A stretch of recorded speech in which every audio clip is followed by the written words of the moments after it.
Okay. Alright, Assalamualaikum warahmatullahi wabarakatuh. Okay, and welcome to today's training. Ini kita punya Office Ergonomics Training 2025 lah. With me, I'm your speaker today.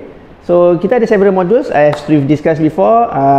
This is the one of the modules lah. This is module 3, Ergonomic Risk in Office Environment and Risk Identification. Okay, so before kita move further, saya kenalkan diri saya sendiri dululah. So I'll be the speaker for this module, for this training.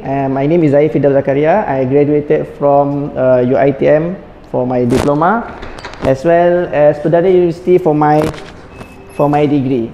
Okay, I'm a registered MACC practitioner, OT 02664. Okay, dan secara total saya ada 12 tahun pengalaman di pelbagai industri. Sebagainya saya bekerja sebagai juruperencana kerja lah, occupational therapist di hospital swasta. So Ara Damansara Medical Center. Selebihnya saya juga pernah bertugas sebagai juga juruperencana kerja dan subjek teacher lah di Olive Tree Special Needs School di Bukit Jelutong. So kalau siapa-siapa yang pernah pergi Bukit Jelutong, ada satu special needs school kat sana. So this school specializes in the education of special needs children lah, especially yang bermasalah pembelajaran dan sebagainya. Dan saya juga currently bersama Perdana University sebagai clinical instructor dan tutor.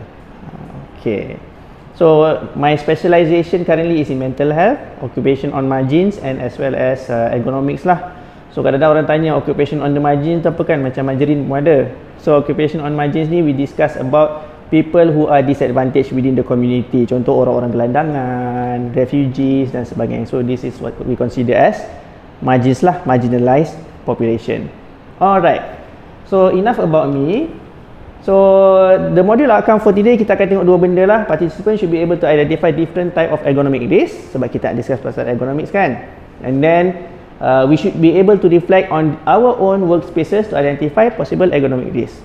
Sebab at the end of the day, kepentingan dan keperluan untuk identify ergonomic risk tu akan jatuh balik kepada people who are working within that specific environment. So kita tak boleh all the time company kena hire consultant daripada luar untuk bagi tahu kita you have certain ergonomic risk that you have in your workspaces. So kita kena ada initiative internally to have that assessment, to have the capacity to be able to identify those ergonomic risk lah. Macam yang kita discuss dalam modul kita sebelum-sebelum ni. Alright, so kita ada sikit ice breaking session. Petang-petang ni kan, dia dah mengantuk ni. Ice breaking session untuk kita punya participant. So soalan dia kat sini, imagine if you are an ice cream, what flavor would you be and why? So saya nak ni sikit je lah. So minta bagi tahu nama dan jawab je soalan ni. Jadi mula daripada depan lah. Puan? Ice cream apa? No need to tell my name. Bagi tahu nama dan lepas tu nama saja lepas tu ni. Okay. My name is Asnida. Okay. Alright. So if I am an ice cream, I will be matcha ice cream. Matcha ice cream yang hijau tu. Hijau. Matcha yes. ice cream. Okay, why? Why? Kenapa matcha? It's because generally ice cream is sweet. Okay. Right? We know whenever we hear the word ice cream, we will say that okay, this is sweet. And actually, I don't really like sweet things. Okay. And I don't like to become the general public. Dia nak lain dari yang lain. Different. Yes, okay. So if people say that ice cream is sweet, so I like something that is not sweet, which is in this case matcha ice cream. Matcha ice cream. So dia pahit sikit, dia bitter sikit. Dia memang bitter. But however, I find that matcha ice cream in Malaysia is quite they have Malaysianized the taste. So most of the ice cream they put too much of sweetness inside the ice cream. Still too sweet to your liking lah. Yes. To your liking. Okay. If I eat in Japan, so usually it's bitter. Memang betul bitter. There is still sweetness, but more to bitterness. So that's why I like matcha ice cream. So, I imagine myself as matcha ice cream. Okay, very good. Okay, thank you. Okay.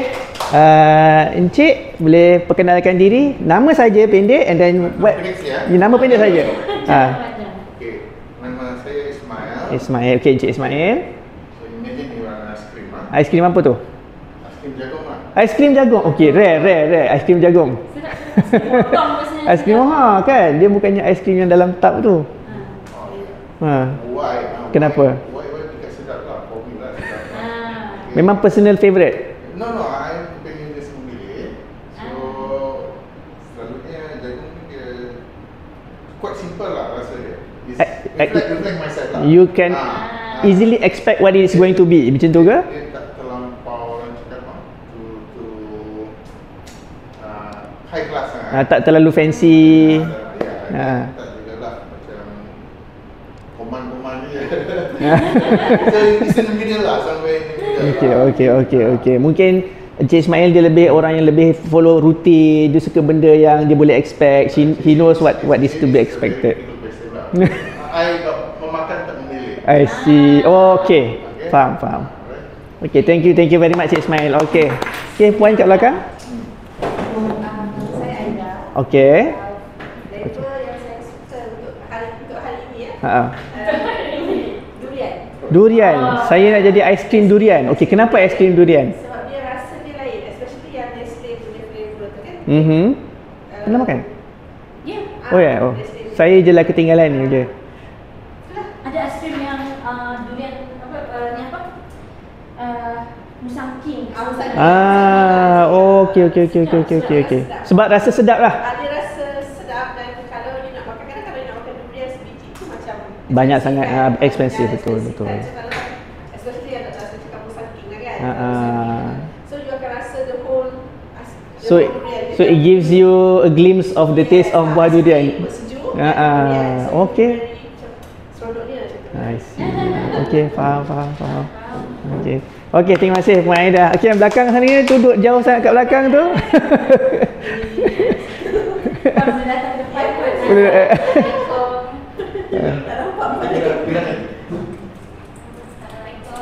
Thank you. Kalau flavor, actually saya suka coklat, aiskrim coklat. Okay. Tapi sebab saya kena jadi aiskrim. Bukan makan, kena jadi. So Saya pun tak tahu aiskrim apa yang menggambarkan diri sendiri. Tapi saya rasa saya adalah seorang yang okay, kita pilih untuk dia. Nida lah. Tolong pilihkan aiskrim. Tolong pilihkan. Okay. Saya tak suka sama dengan orang lain. Okay. Tapi saya tak suka sama dengan orang lain. Tapi saya tak suka juga jadi outstanding. Suka lain. Kita tu di mana tu? So mungkin Suka lain. Tapi Neapolitan. Neapolitan. Boleh pilih yang mana satu. Okay. Kan ada a bit of this, a bit of that. Tapi taklah terlalu common. Tak terlalu common, but you have a bit of everything. Maybe. Okay. Kamu tapi taklah dia satu-satunya. Betul. Boleh pilih lah. Boleh pilih. Okay, thank you. Alright, thank you. So, terima kasih. Saya sendiri, kalau saya di aiskrim, orang tak tanya pun aku nak bagi tahu juga. Kalau saya jadi aiskrim, kalau siapa pernah pergi Family Mart kan, dia ada yang sisal. Sisal punya aiskrim tu. Rasa sedap. Dia memang sedikit lah, taklah masin macam laut kan, tapi it's a bit salty. But rasa dia lebih kepada comfort than macam aiskrim yang kita makan manis, bukan? Sisal punya sofuto tu kan.